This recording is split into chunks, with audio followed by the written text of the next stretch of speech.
Vamos a ver ahora, dentro de la unidad número 8, el punto C, el ministerio apostólico, el episcopado, y a partir de él, algunas de sus especificaciones y sus colaboradores. Bueno, cuando nosotros pensamos el episcopado, tenemos que darnos cuenta que Jesús ha transmitido su exusía, es decir, su autoridad a los apóstoles, como una intervención fundante, no como una mera delegación por un tiempito.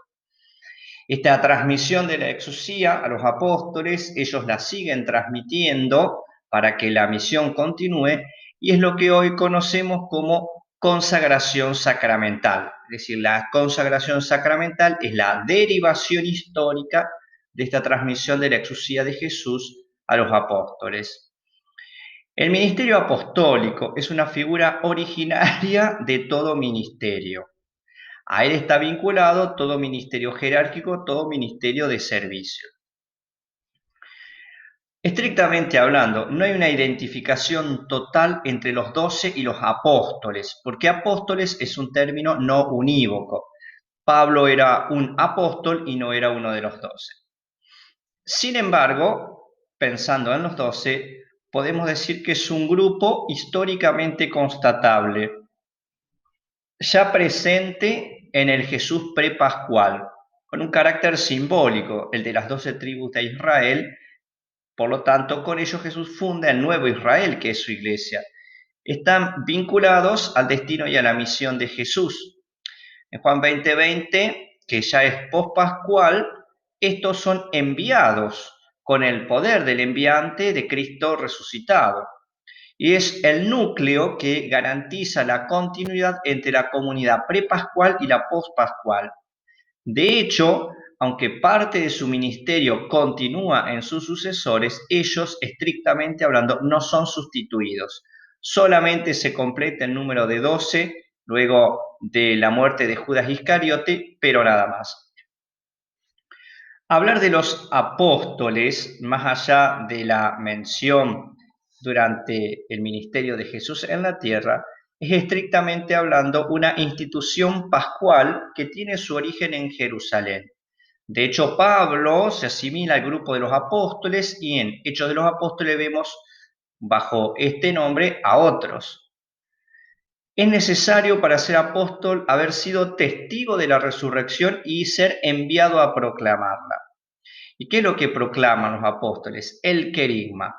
De la proclamación del querigma, es decir, de este anuncio fundamental, brotan nuevas iglesias y van más allá de Jerusalén. Tienen la presencia y la autoridad del que los envía, de Jesús. Saliá, así se llama en hebreo. Y son depositarios del alcance real del ministerio y del misterio de Cristo. Presentan un carisma frente a la comunidad, un carisma fundante y un carisma de dirección, y se insertan en la tradición y en la comunión. Estos apóstoles, en cuanto humanos, iban a morir, por eso se plantea su sucesión. Lumen Gentium 20 habla de esta sucesión, que hoy se configura en el grupo de los obispos. Esto no es aceptado por la Reforma porque, según los reformadores, no se puede traspasar el evento fundador. Respecto de los obispos, Lumen Gentium dice que por institución divina han sucedido a los apóstoles y son los que tienen el primer lugar en el ministerio. Nosotros vemos en los Hechos de los Apóstoles y también en las cartas que los apóstoles eligen colaboradores con poderes y funciones, con un carisma, pero a la vez con una recepción, es decir, con una aceptación por parte de la comunidad y que son conducidos por el Espíritu. Estos colaboradores mantienen una tradición vinculada a los apóstoles, 2 Timoteo 4, 1 al 8. Incluso se da lo que se conoce como pseudoepigrafía, es decir, escritos hechos por ellos, por los sucesores, que se ponen bajo el nombre del apóstol del cual ellos habían recibido el ministerio o del cual dependían. Esto es la vinculación con el nosotros eclesial. Muestran una transmisión no alterada. Así, la sucesión es la forma de la tradición y la tradición es el contenido de la sucesión. Están también en la reacción a la herejía y a los particularismos. Por ejemplo, ¿cómo? Con el establecimiento del canon, es decir, cuáles son los escritos considerados fundamentales e inspirados. En la regla de fe, ¿qué es lo que hay que creer? La tradición apostólica, pública y oficial y una práctica conjunta y conciliar. La sucesión de los apóstoles es la respuesta al vacío ministerial de ellos y funda la episcopé, palabra del cual va a derivar episcopo y después obispo. Este ministerio de la episcopé es un ministerio de la vigilancia, de la inspección, para conservar la identidad de la misión apostólica. Y así se van estructurando las iglesias locales, como lo vemos en la primera carta a Timoteo 5:17, en ese escrito de la época inmediata posterior a los apóstoles, que es la Didaché, y lo mismo en la primera carta de Clemente. Este episcopé en principio era colegial, porque los grupos de cristianos no eran tan numerosos, a lo unipersonal. Ya con Ignacio de Antioquía, nosotros vemos que a cargo de una comunidad no hay un grupo, sino una única persona. Es decisivo en todo esto la sucesión en la sede, es decir, en el lugar, porque muestra la identidad de una iglesia a través del tiempo, una cadena ininterrumpida de personas concretas. Por ejemplo, aquel que había sucedido a los apóstoles en Antioquía, en Lyon, en Roma. Así se da como una cadena. Dios, el Padre, envía a Cristo. Cristo envía a los apóstoles y los apóstoles a sus sucesores, fundando esta institución definitiva, pero a la vez peregrina, que es la Iglesia.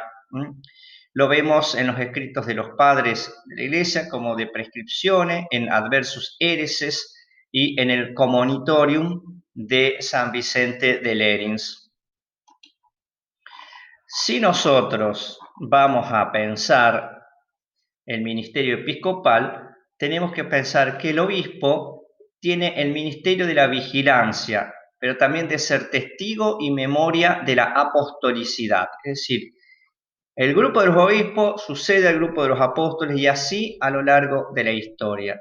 Y por lo tanto está dedicado al cuidado pastoral de una iglesia particular que hoy nosotros la conocemos como diócesis.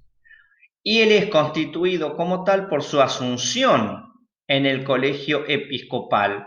Es decir, no es autónomo cada obispo, por más que tenga jurisdicción e independencia en su diócesis, sino que se inserta en el grupo de los apóstoles. Así hay una conjunción del obispo con los obispos. Durante algún tiempo fue discutido la sacramentalidad del episcopado. ¿Por qué?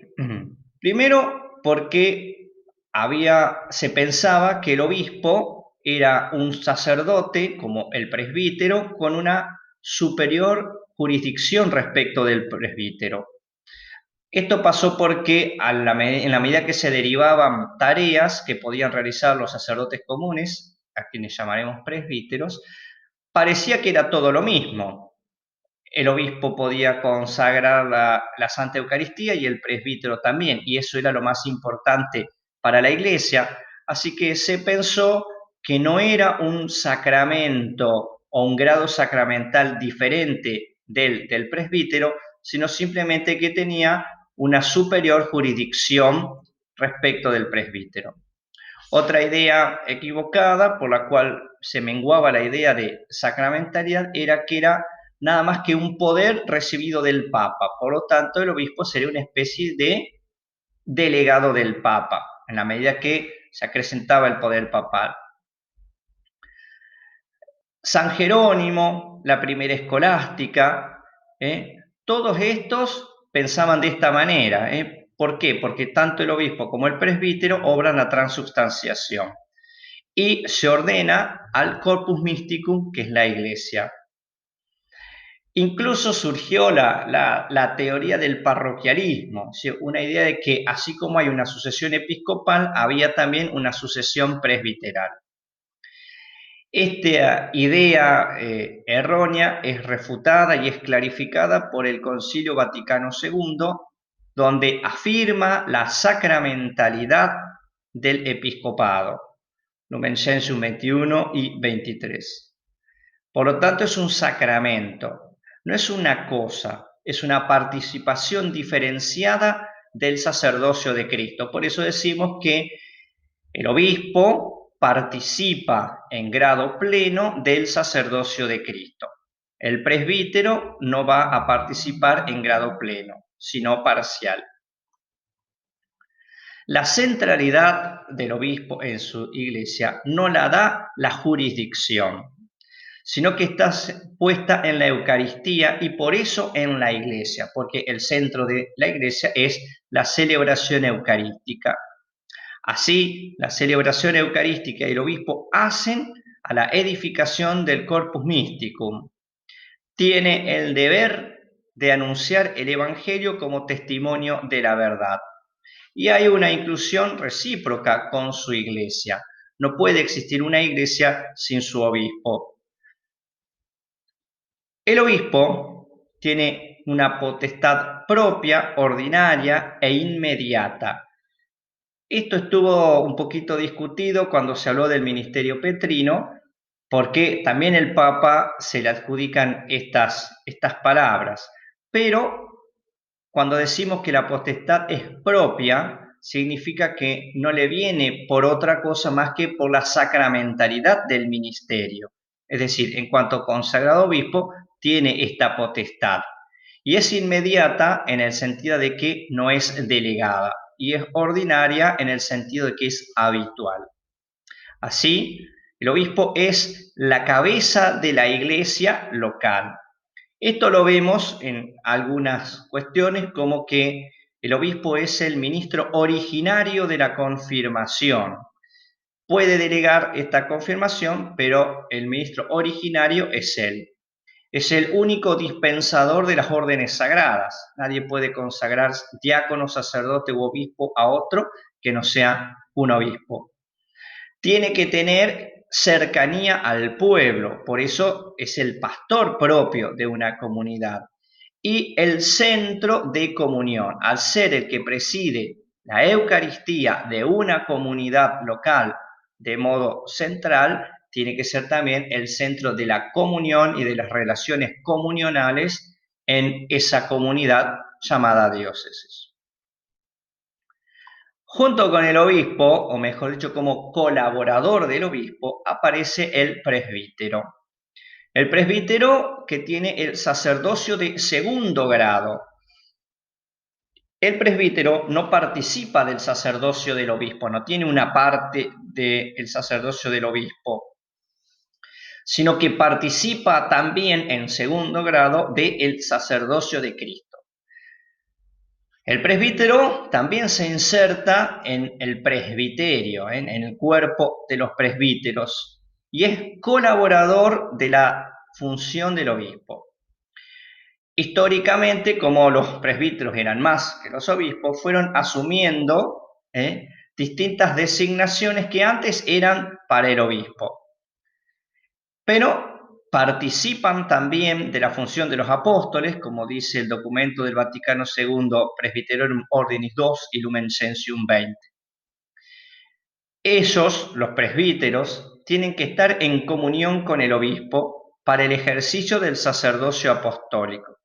Estrictamente hablando, no son rangos, que es una visión tanto bajo el esquema feudal, sino una corresponsabilidad ministerial.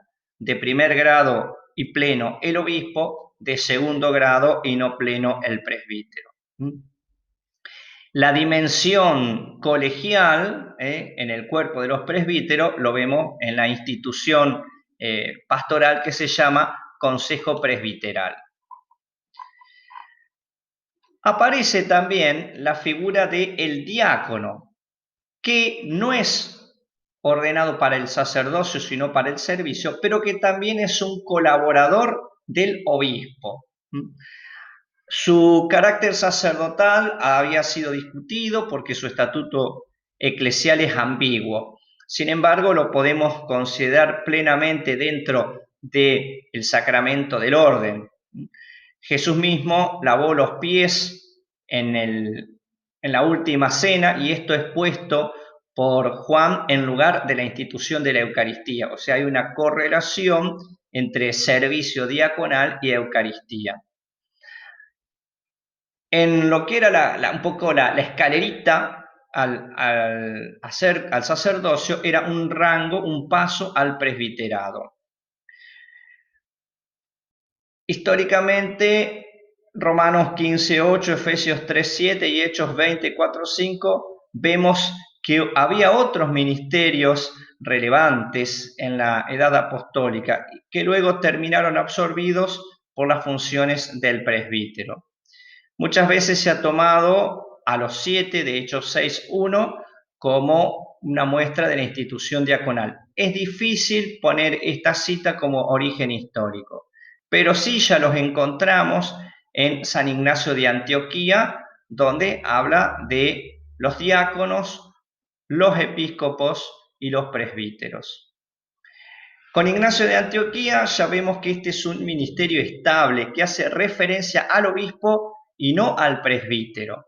Es decir, el diácono no es el ayudante del presbítero, no es el ayudante del cura, sino que es el colaborador del obispo.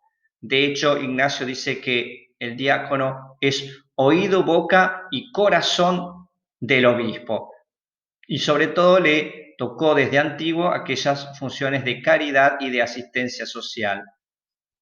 El Vaticano II muestra cómo el diaconado es parte del orden sagrado y pueden ser personas casadas, Lumen Gentium 29, lo que nosotros hoy conocemos como diáconos permanentes. Estrictamente hablando, son diáconos permanentes casados. Permanente porque después no recibirán el presbiterado, nada más. Pero podría darse la posibilidad de un diácono permanente soltero. Están para el servicio, por eso se les encarga principalmente las funciones sociales y de caridad, y muestran a la iglesia servidora. Una iglesia que celebre la Eucaristía tiene que ser a la vez una iglesia servidora. Muchas veces esto se lo ha visto en la pirámide jerárquica y ha sido, bueno, un peso y un punto en contra de nuestra comprensión de lo que somos. Por lo tanto, tanto al episcopado, al presbiterado y al diaconado tenemos que pensarlos como ministerios comunionales, no jerarquizados, a partir de que el único gran ministro y el único gran sacerdote es Cristo. Y todos los demás lo que tenemos es una participación en el ministerio de Cristo, una participación sacramental. Habíamos hablado del obispo, el episcopo y sus colaboradores, el presbítero y el diácono. Pero cada iglesia no está aislada, sino que está en la comunión de las iglesias, y por lo tanto cada obispo está en medio de un colegio episcopal, ese conjunto de los obispos. Hubo algunas dificultades antes de entender esto, que es lo que llamamos la acolegialidad. Primero, pensar que el Papa era el jefe único y supremo de la Iglesia y que cada obispo estaba sometido al Papa. Si cada obispo estaba sometido al Papa, lo único que tenían era una potestad de jurisdicción recibida del Papa.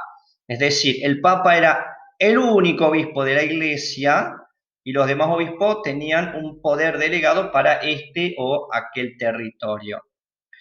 La cosa está pensada desde el punto de vista jurídico y no sacramental. Y por lo tanto, cada obispo se pensaba unido directamente al Papa y no a los otros obispos. Se pensaba que la fraternidad era solamente por la caridad, es decir, por llevarse bien con los otros, pero que no tenía un peso ontológico. y que la pastoral en común emanaba de las leyes de Roma, de las leyes que daba el Papa, y no de la visión que un grupo de obispos tuviera sobre una región en común. El punto para esta acolegialidad era que no se pensaba al episcopado como sacramental.